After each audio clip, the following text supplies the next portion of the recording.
I run a successful business at the age of 27. That in itself is crazy. To this day, it sometimes feels unreal because I'm like, oh my God, I'm doing so well and I only started this business 2 or 3 years ago.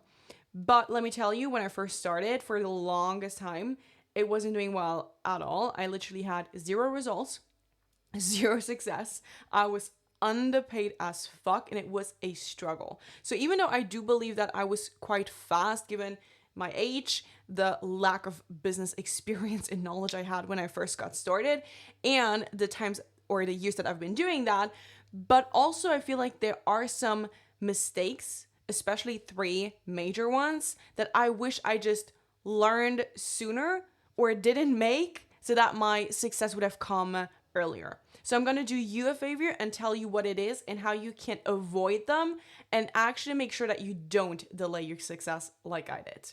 So the first big mistakes I made was to think that my business problems and all the things you face when you're an entrepreneur were personal things. I thought, oh my God, this happening to me means maybe I'm not built for this. Maybe I'm just not meant for this life. Maybe I should quit. Maybe this is too hard. Maybe I can't do that. And it's so ridiculous to me today because now I can see, bitch, these things are happening to every entrepreneur. It's not a personal thing. It's not about self-worth. It's not that you're not good enough. It's simply a lack of skill.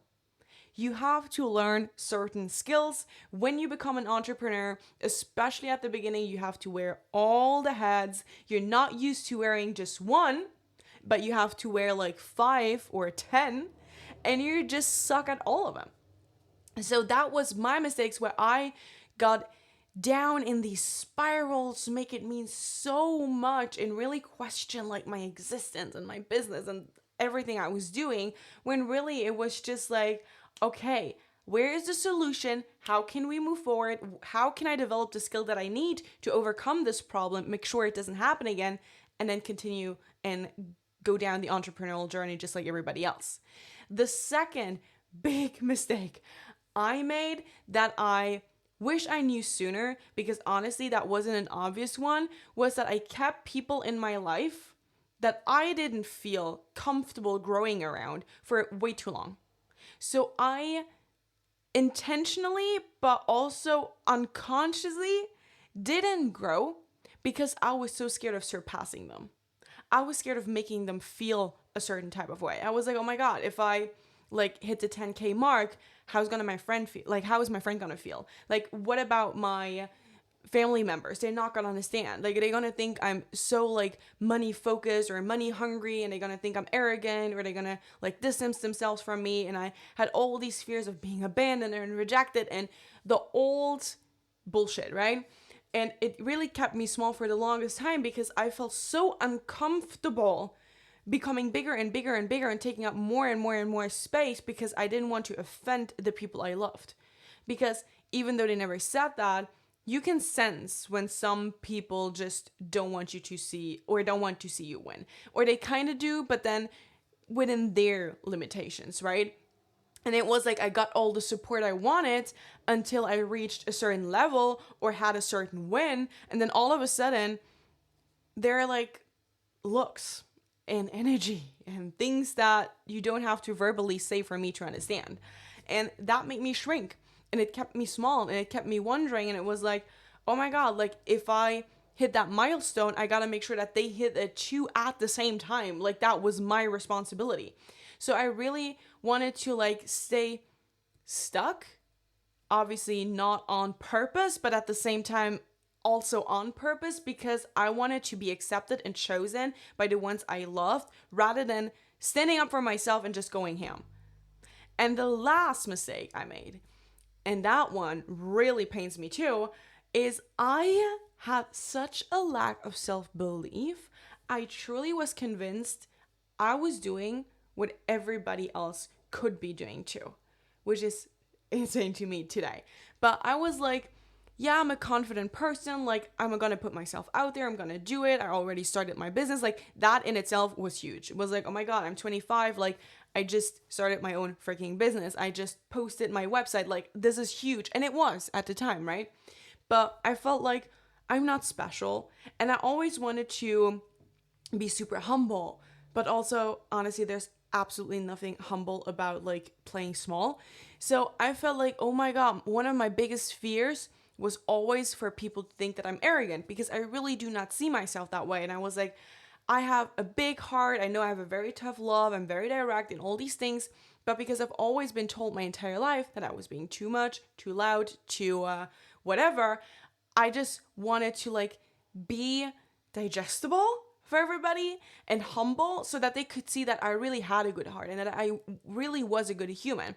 But what ended up happening was I dimmed my light so much that I was like, if I can do it, everyone can. And I do believe that everybody technically could, but not everybody will. Most never will.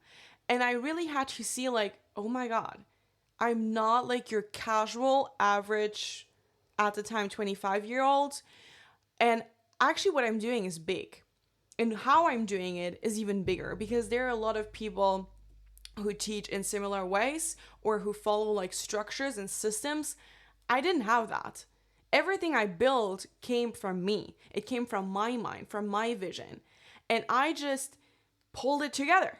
I did it. And that was massive. And to this day, I keep learning about how much skill I've developed over these years and how great I've become, because I always thought like, yeah, I'm good, but that's it. I thought like being good is good enough and just staying there, and then hopefully people will see that. But I never had like the audacity to show up and be like, hey, this is me, this is what I do, like let's fucking go, because I'm the goat and let's do this together. I can help you so much. We can do crazy shit together. Like I never had these balls, because I was like focused on how do I look on camera? How does this sound? Is that too much? Is this too offensive? What will the people in my life think? Now I'm like, who gives a shit? This is my life, this is my business, this is my mission. The only one who can judge is literally God, because this is who put me here to do this shit, right? So I really needed to learn like, no, I am unique in my gifts, in my way of doing things. And while other people can do the exact same job, it's always going to be unique to that person. And just because I believe that I don't work hard enough because working hard came from a wound of trying to prove myself all the time and trying to get the recognition I never got my entire life, which is another conversation for another day, it really came down to me seeing like, not everybody can handle all the things I'm handling. Not everybody can pull an entire business and make it work out of their ass. Like I had no clients, no real support, no knowledge. I had to invest in mentors. I had people train me, teach me, and I had to learn the skills from zero. I sucked at literally everything when it came to business. I believed I was a great coach, but then again, I didn't believe that I was great enough. Now, I don't even identify myself as a coach. Like I don't really resonate with that word. For me, it's like mentor.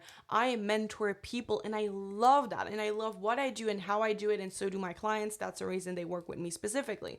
But until you have that self-belief, you need to really like clean up your shit. Because the thing is, self-belief doesn't just come from affirmations or confidence or whatever. It comes from proving yourself that what you're doing is spectacular and what you're doing is really the big fucking deal. I had to prove that to me, not to others. Nobody cared. To myself a million times over and over and over and over for me to believe it, for me to see it, for me to have the evidence. Now I have evidence. Now I'm like, bitch, you're great. And I can like really rock that and not feel ashamed for it or not be like, oh my God, I don't just want to be humble. Like I am humble, but I work fucking hard. I believe you can do it too. Will you? I don't know. That's out of my responsibility. That's out of my hands.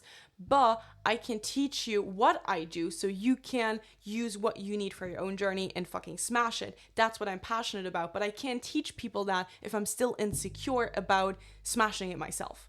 So it really obviously depends on your industry, your niche, and all the things. But you need to believe that your product, your service, your whatever is dope. It's the shit. Not just good, not just good enough, but like really life-changing.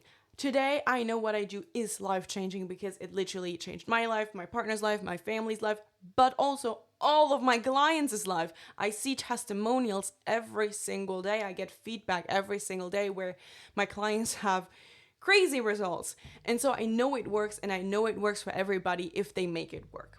And if you want more support in that, if you want more support from me, I highly recommend you get my free workbook. Inner Work to Successful Results, like I said, 100% free, and it will literally help you go through that journey to really finding out why you're stuck, where you're stuck, and how you can use your inner work and just you working on yourself and taking that knowledge into integration, into real life results, into action, so it shows up in your life. Because journaling, meditation, all that, all these things are amazing, but if they stay stuck in your head and don't manifest in your reality, we have a problem. I care about you succeeding and you having the results that you desire in your real life, not in your journal, not just in theory. So let's make that happen. If you love this video, let me know. Let me know in the comments where you're at, where you're from, what you're doing, what is it that you want to do, where you're at your success level. And obviously, this is a journey. We keep growing, we keep expanding, we keep getting better, and I can't wait to witness you. So let me check you out. Let me know what you're doing so I can find your business or your service or whatever it is that you're doing. I love to connect. Thank you for being here. Thank you for supporting me, and I can't wait to see you in the next video.